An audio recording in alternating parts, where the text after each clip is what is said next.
Today, we're diving into the EU AI Act. Now, this isn't just another piece of regulation, it's the world's very first comprehensive legal framework for artificial intelligence.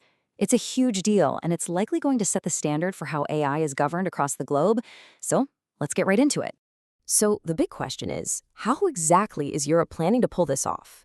The goal here isn't to kill innovation. It's really about building trust and making sure AI is safe for everyone. And the EU's answer? Well, it's a pretty unique approach that might actually surprise you. And this quote right here, this is the key to understanding the entire law. Let it sink in. The AI Act doesn't care about the technology itself. It's not regulating code or algorithms. It's laser-focused on the application. It's not about what the AI is, but what it does. This idea is the bedrock of the whole thing. All right, here's our game plan. We'll kick things off with the core framework, which is all built around 4 tiers of risk. Then we're going to zoom in on the really strict rules for what's called high-risk AI, and also look at the special case for those big general-purpose models. And we'll wrap up with the bottom line, who's on the hook for what, and the penalties if they mess up. Okay, so the whole AI Act is built around this idea of a risk-based pyramid. It's smart, really. Instead of a clumsy one-size-fits-all rule for every single AI, the rules get tougher as the potential for harm goes up. It's designed to be targeted and, proportionate. Right at the very top of that pyramid, we've got what's called prohibited risk. These are the AI systems that are just seen as an unacceptable threat to our fundamental rights and safety. The law is crystal clear on this. These things are straight up banned in the EU. No ifs, ands, or buts. So, what's so bad it gets banned? Well, think about social scoring systems run by governments, or AI that's designed to manipulate you by exploiting your vulnerabilities. It also includes things like scraping the entire internet for facial images to build databases without consent, or using emotion recognition tech in places like your job or in your kid's school. These are just considered too dangerous for a free society. Now, the next tier down is high-risk AI. And this is where the real regulatory heavy lifting happens. This is where most of the Act's toughest compliance rules kick in. These systems are allowed, but they are put under a microscope, with strict rules they have to follow before they ever hit the market and throughout their entire life cycle. So high-risk systems are the ones that can have a huge impact on your life or your safety. We're talking about AI that's used in medical devices or in our critical infrastructure like power grids, but also systems that make decisions about whether you get a job, get into college, or get a loan. For example, an AI that screens your resume? Yep, that's high risk.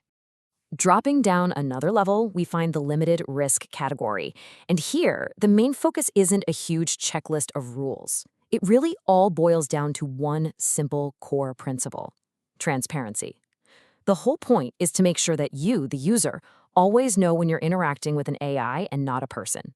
So what does that actually look like? Well, it means if you're chatting with a bot, it has to tell you it's a bot. If an image or video you're seeing is a deepfake, it has to be clearly labeled as AI generated. It's really all about giving people the basic info they need to know what they're dealing with. And finally, at the bottom of the pyramid, we have minimal risk. This is the biggest category by far. It covers most of the AI we bump into every day, like spam filters in our email or the AI in a video game. For these, the AI Act says, carry on. There are no new legal rules here, which lets innovation run free where the stakes are low. Okay, let's circle back and really dig into that high-risk category, because this is where the rubber meets the road for most companies. If you're building or using one of these systems, you're facing a pretty serious set of requirements designed to guarantee safety and trust from start to finish. So, compliance for high-risk systems stands on a few really important pillars. First, you have to manage risk constantly, not just once. You have to make sure the data you train your AI on is top-notch. No errors, no bias. You need to keep detailed technical records. And this is a big one. There has to be a way for a human to step in and take over. Finally, every single system has to pass a formal assessment before it can be sold.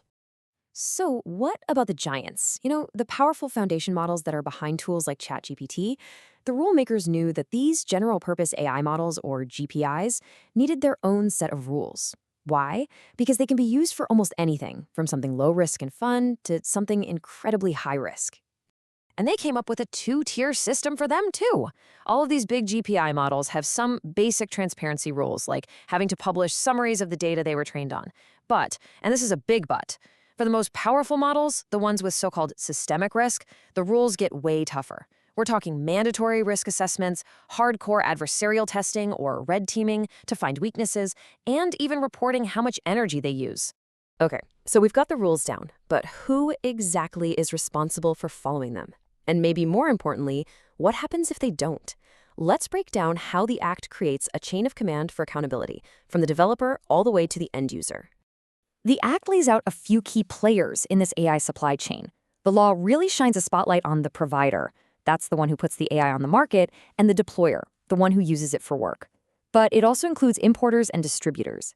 Each one has a specific job to do to make sure everything is compliant. Let's make that a bit clearer. The provider carries the heaviest load. They're on the hook for the design, the testing, the whole shebang. The deployer, let's say a company using an AI for hiring, is responsible for using it correctly and making sure there's human oversight. Then you have importers and distributors who basically act as the border patrol, making sure no non-compliant AI systems get into the EU market. And believe me, these responsibilities have some serious teeth. The EU is not messing around. They have a history of handing out massive fines for breaking their digital rules, and the AI Act is set to be their biggest stick yet. For the worst offenses, like, say, using a banned AI system, the fine starts at a jaw-dropping 35 million euros. But it doesn't stop there. The alternative is a fine of up to 7% of a company's entire global revenue from the year before. And here's the kicker. Regulators will hit them with whichever of those two numbers is higher. The penalties are tiered, of course, so less severe violations have smaller fines, up to 15 million euros or 3% of turnover, but the message is clear. They also made sure to put in some protections for startups and smaller businesses so they don't get crushed. And that really brings us to the final, most important question of all. The EU AI Act isn't just a list of rules. It's a declaration of values. As every company on the planet races to build the next big thing in AI, this law forces them to stop and answer a fundamental question. How do we innovate? How do we build the future? While also protecting the basic human rights and safety that we all depend on?